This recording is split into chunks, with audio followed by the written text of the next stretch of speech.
Fala pessoal, tudo bem? Bem-vindos ao Onco Brasil. O meu nome é Rodrigo e eu estou aqui em Morro de São Paulo, na Bahia, para falar hoje com vocês sobre como ser nômade digital no Brasil. Mas antes, eu te convido a se inscrever no meu canal e, depois do vídeo, deixe o seu like se você gostar. Combinado? Então agora, vamos nessa! Pessoal, eu dividi esse vídeo em 3 partes. Na primeira, eu vou contar um pouco da minha história para ajudar vocês a também encontrarem um caminho dentro dessa área de nômade digital. Depois, eu vou falar sobre os custos de ser um nômade digital no Brasil. E por último, eu vou mostrar o caminho para você, estrangeiro, também ser um nômade digital no Brasil. Então, pessoal, falando um pouquinho da minha história. Eu comecei há aproximadamente 4 anos estudar marketing digital. E o marketing digital propõe 3 questionamentos muito interessantes que te dão uma direção para ser um nômade digital. O primeiro questionamento: você precisa encontrar alguma coisa que você realmente seja bom. Você precisa trabalhar com alguma coisa que você realmente seja um expert. Segundo questionamento: você precisa trabalhar com alguma coisa que você realmente gosta. Terceiro questionamento: você precisa trabalhar com alguma coisa que você consiga fazer de forma 100% online, 100% remota. Com base nesses 3 questionamentos, eu comecei a pensar a respeito da minha vida. Comecei a pensar nas coisas que eu gostava. Então, por exemplo, eu gosto muito de tocar violão. Mas comecei a pensar a respeito de: será que eu sou bom o suficiente para ensinar violão? Então, percebi que eu não era.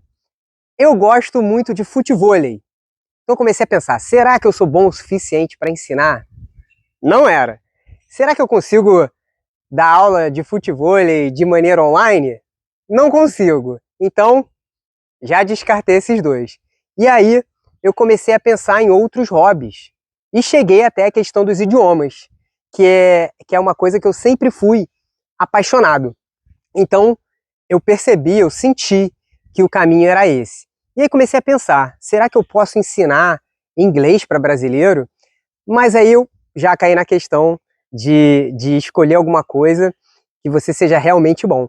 Eu falo inglês bem, meu inglês tem um nível avançado, mas não a ponto de poder ensinar. Então eu comecei a pensar no caminho inverso: ensinar português para estrangeiros. Pessoal, quando eu pensei nisso, eu fiquei arrepiado e percebi que o meu caminho era esse.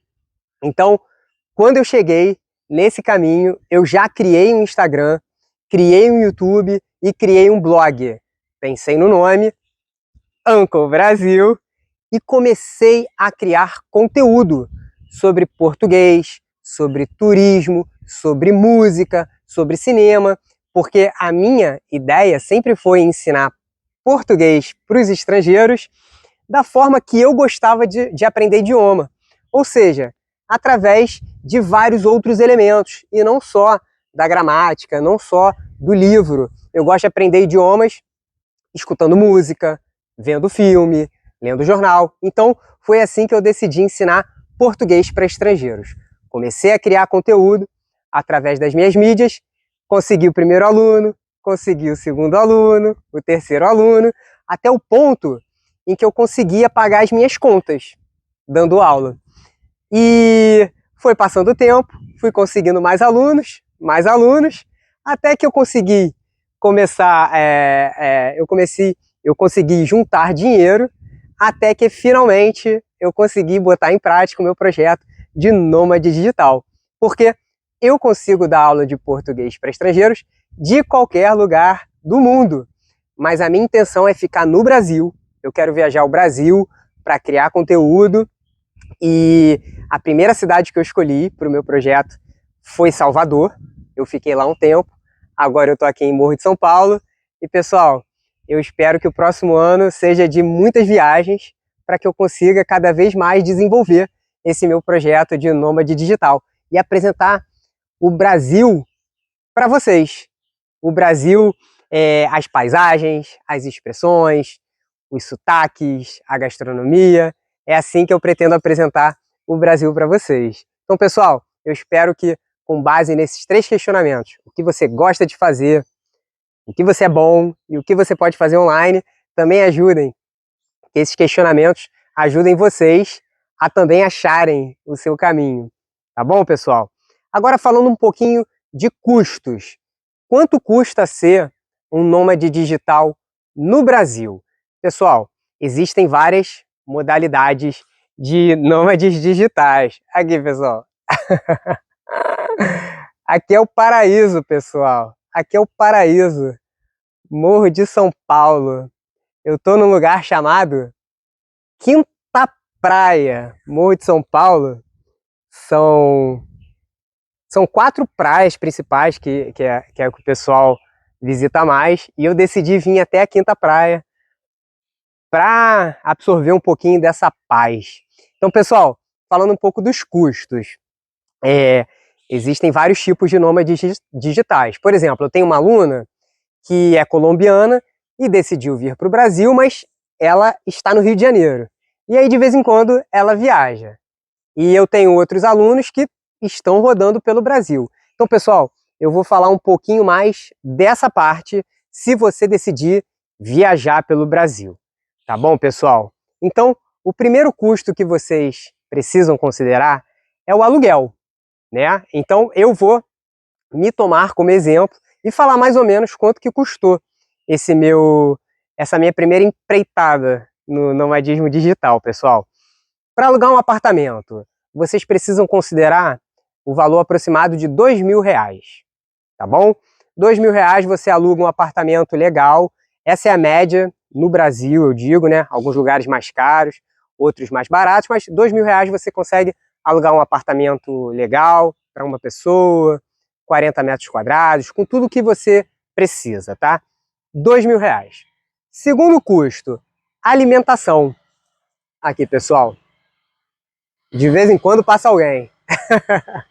Segundo custo, alimentação. Eu gastei aproximadamente R$600, tá? E R$600 eu digo fazendo compras no supermercado. Aqui também tem o passeio tradicional de quadriciclo, ATV, quadriciclo.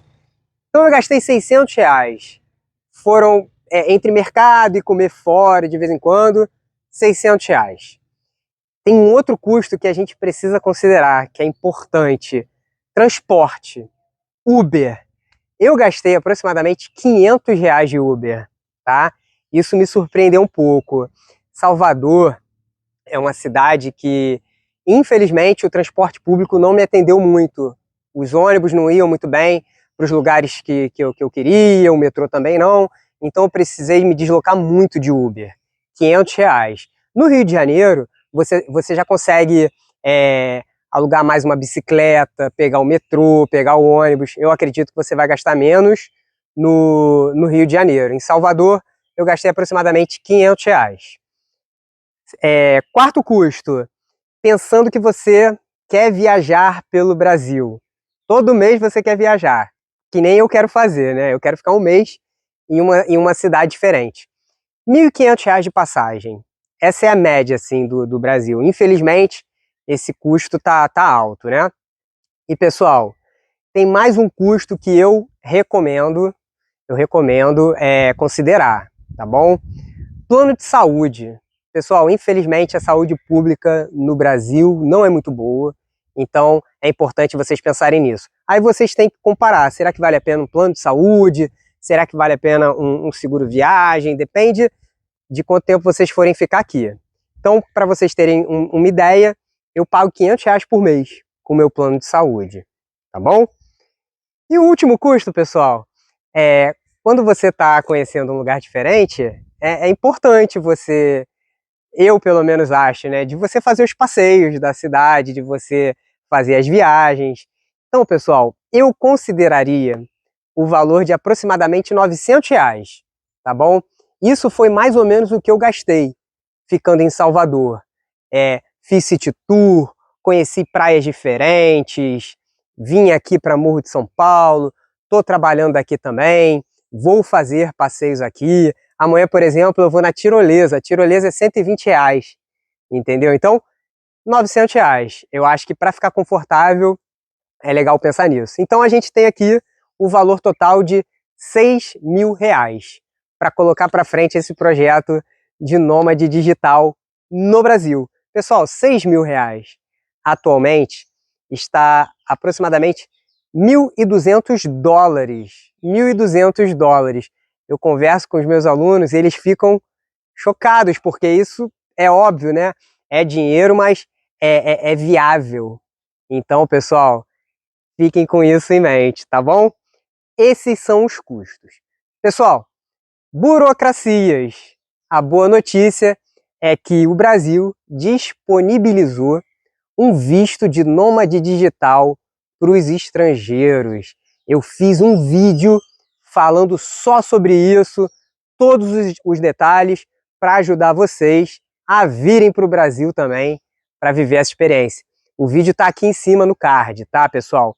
Entre algumas burocracias, uma delas é que vocês precisam ser contratados por uma empresa estrangeira, comprovar isso para o governo brasileiro, e aí eles disponibilizam o visto para vocês. Óbvio, tem muito mais burocracias que você vai poder encontrar aqui.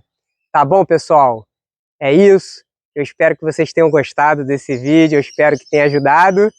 E, pessoal, vamos começar a organizar a viagem, porque vale muito a pena. É um sonho. Tá bom, pessoal? Até a próxima. Valeu!